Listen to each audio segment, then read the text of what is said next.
अस्सलाम वालेकुम, I am मुकास Bashir. आज का हमारा जो लेक्चर है वो है फंक्शनल ग्रुप्स के बारे में। लेकिन उसकी तरफ जाने से पहले मैं आप लोगों को बताना चाहता हूँ कि फेलियर क्या होता है।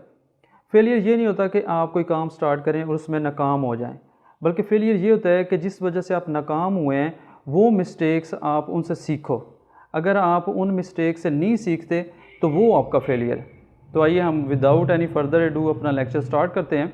फंक्शनल ग्रुप क्या होता है कि ये atom, group of atom, single या डबल बॉन्ड जो कि किसी ऑर्गेनिक कंपाउंड की कैरेक्टरिस्टिक प्रॉपर्टीज़ को डिटरमिन करता है, उसको हम कहते हैं फंक्शनल ग्रुप। फंक्शनल ग्रुप्स के अंदर सबसे पहला जो हमारा फंक्शनल ग्रुप है वो है अल्कोहलिक ग्रुप। इसका जो जनरल फार्मूला वो होता है हमारे पास OH, और इधर कोई भी रेडिकल हमारे पास लग सकता है। अब रेडिकल कल हमने पढ़ा था कि अल्केन्स के अंदर से जब एक हाइड्रोजन हम रिमूव करते हैं तो वो हमारे पास रेडिकल बन जाता है। अब देख लेते हैं कि इससे कौन से कंपाउंड हमारे पास अल्कोहल्स बन सकते हैं। तो अल्कोहल्स के अंदर ये आप देखें कि आर की जगह हम, ये रेडिकल है ना, अगर मिथाइल रेडिकल हम निकालें, जैसे समझिए ये मिथेन था ना, तो इससे अगर एक हाइड्रोजन रिमूव करें तो वो हमारे पास आ जाती है CH3। तो मिथाइल ग्रुप हम यहाँ पे लगाएंगे आर की जगह CH3OH। तो ये हमारे पास बन गया मिथाइल अल्कोहल। अब इसी तरह अगर आप इधर इथाइल लगा लेते हैं, यानी इथेन है ना C2H6, तो इसका होगा C2H5 बनेगा ना जब आप इसको रेडिकल में तब्दील करेंगे।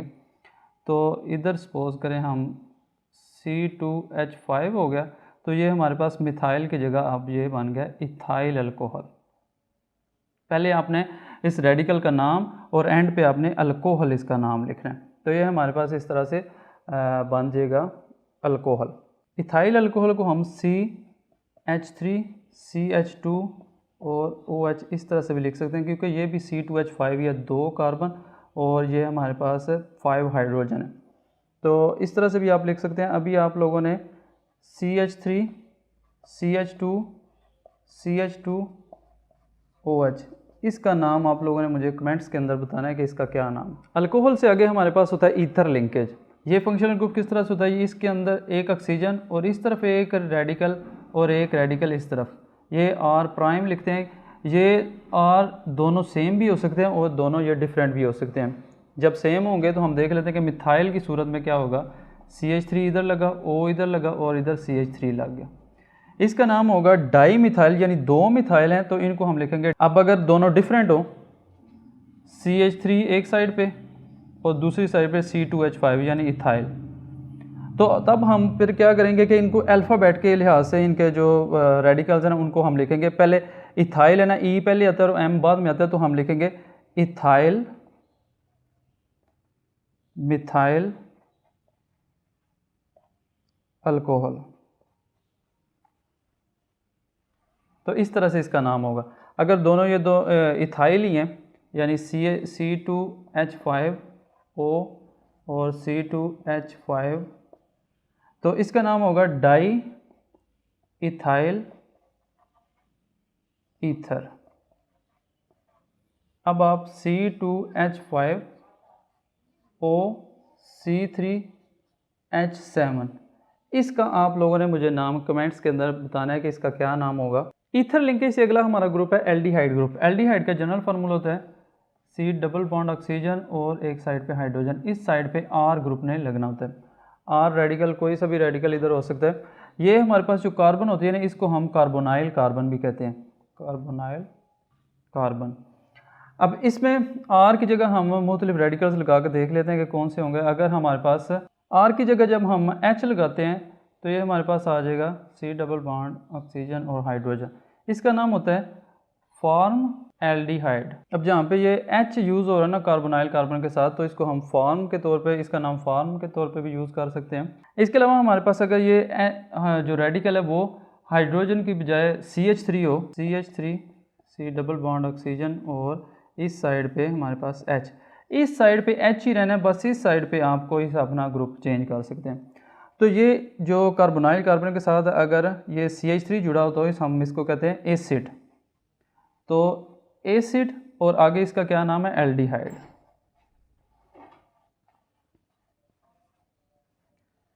एल्डिहाइड से अगला जो हमारा ग्रुप है वो है कीटोनिक ग्रुप। इसमें क्या होता है कि जनरल फार्मूला हमारे पास कार्बोनाइल कार्बन के साथ एक साइड पे रेडिकल और दूसरी साइड पे भी कोई रेडिकल होता है। एक आर को हम आर प्राइम से ज़ाहिर कर लेते हैं। अब इसमें ये दोनों सेम भी हो सकते हैं और डिफरेंट भी हो सकते हैं, लेकिन ये अब इनमें ये आर हाइड्रोजन को नहीं ज़ाहिर कर सकता। हाइड्रोजन के अलावा ये कोई भी रेडिकल हो सकता है। तो हम देख लेते हैं कि अगर ये दोनों सेम हो, यानी CH3 हो और इधर कार्बोनाइल कार्बन और ये हमारे पास CH3 हो, तो इसका एक तो जो हमारे पास नाम है वो होता है एसीटोन, और दूसरा जो इसका नाम होता है वो होता है डाई मिथाइल कीटोन। अब इसमें हमारे पास अगर ये दोनों डिफरेंट हो, यानी एक साइड पे CH3 है और कार्बोनाइल कार्बन और इसकी दूसरी साइड पे C2H5 है, यानी इथाइल ग्रुप है, तो फिर मैंने जैसे आपको पहले बताया था कि अल्फ़ाबेट के लिहाज से इसका नाम देते हैं रेडिकल्स का। तो पहले इथाइल आएगा, इथाइल मिथाइल कीटोन, ये था हमारा कीटोनिक ग्रुप। कीटोन से अगला जो हमारा ग्रुप है वो है कार्बोक्सिल ग्रुप। कार्बोक्सिल ग्रुप का जनरल फार्मूला होता है C डबल बॉन्ड और इस साइड पे OH ग्रुप होता है और इस साइड पे कोई सा भी रेडिकल हम लगा सकते हैं। अब यहाँ पे अगर हम R की जगह CH3 लगाते हैं तो ये आएगा, इसका नाम होगा एसिड। और जैसे ये कार्बोक्सिल ग्रुप है ना, कार्बोक्सिल ग्रुप में इसके साथ IC लगाते हैं, एसिड और इक, एसिटिक एसिड, हमारे पास इसका नाम आ गया।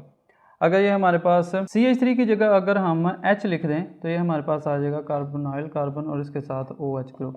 तो इस ग्रुप का मैंने आपको बताया था कि फॉर्म हम इसको कहते हैं, तो ये फॉर्मिक एसिड, ये हमारे पास इसका नाम आ गया। कार्बोक्सिलिक ग्रुप से अगला जो हमारा फंक्शनल ग्रुप होता है वो है एस्टर लिंकेज। एस्टर लिंकेज का जनरल फार्मूला होता है RCOOR।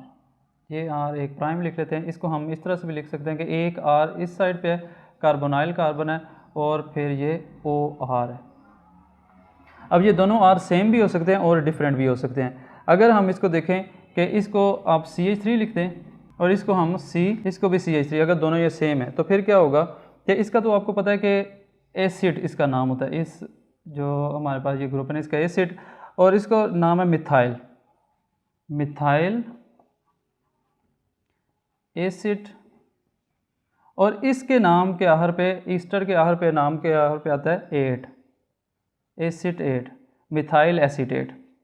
अगर हम देखें एक और एग्जांपल, यहाँ पे हमारे पास मिथाइल है और यहाँ पे इथाइल है, ये एसिड ये हमारे पास अभी भी, इसका नाम होगा इथाइल और ये क्या होगा एसीटेट, एसिड, और फिर इसके नाम पे क्या होगा 8, ये 8। इससे हमें पता चल जाता है कि ये हमारे पास एस्टर ग्रुप है। एस्टर लिंकेज से अगला जो हमारा फंक्शनल ग्रुप है वो है अमाइंस।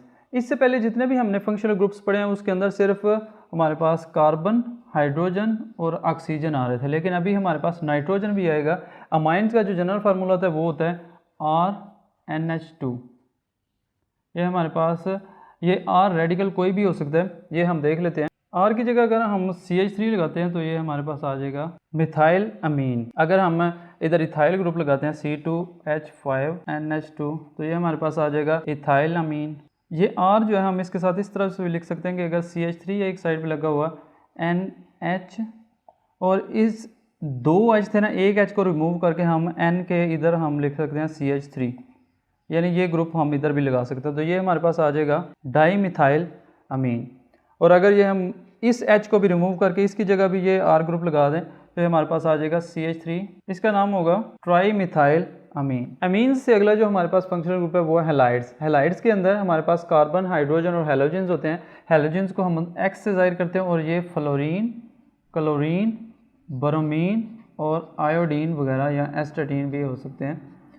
तो ये हमारे पास किस तरह से होंगे कि ये हमारे पास X आ गए यानी हैलोजेंस आ गए और इसके साथ कोई सा भी हमारे पास अल्काइल ग्रुप लग सकता है या रेडिकल लग सकता है।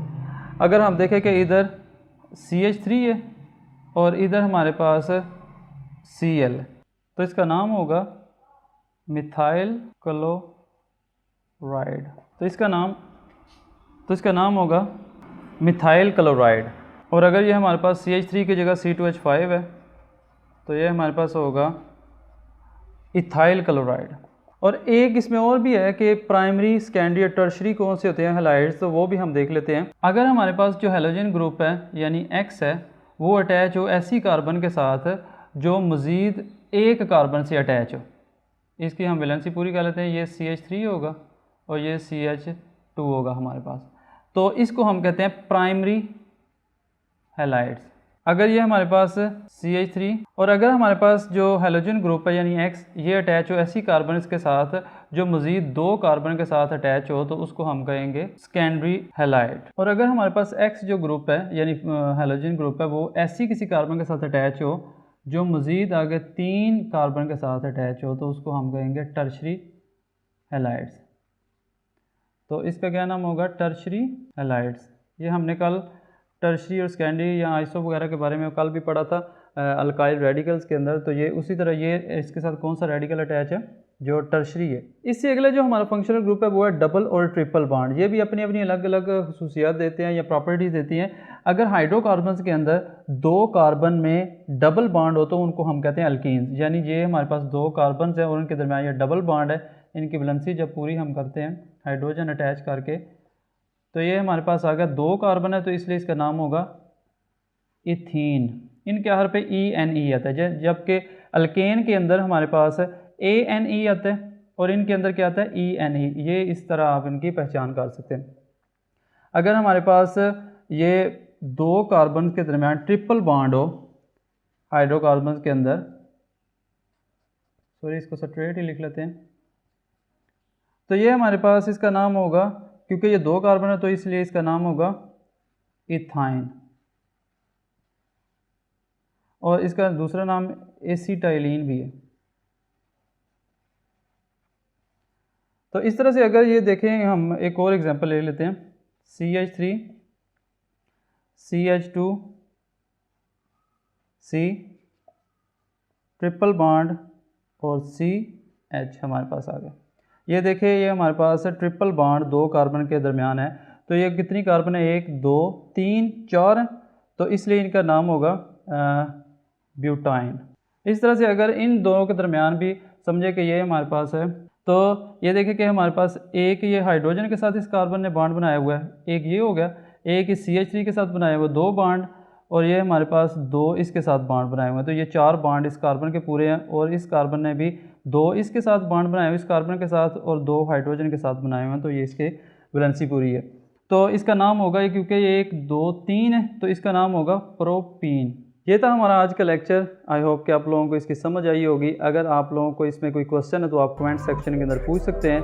अपना ख्याल रखिएगा। अल्लाह हाफिज़। Thank you.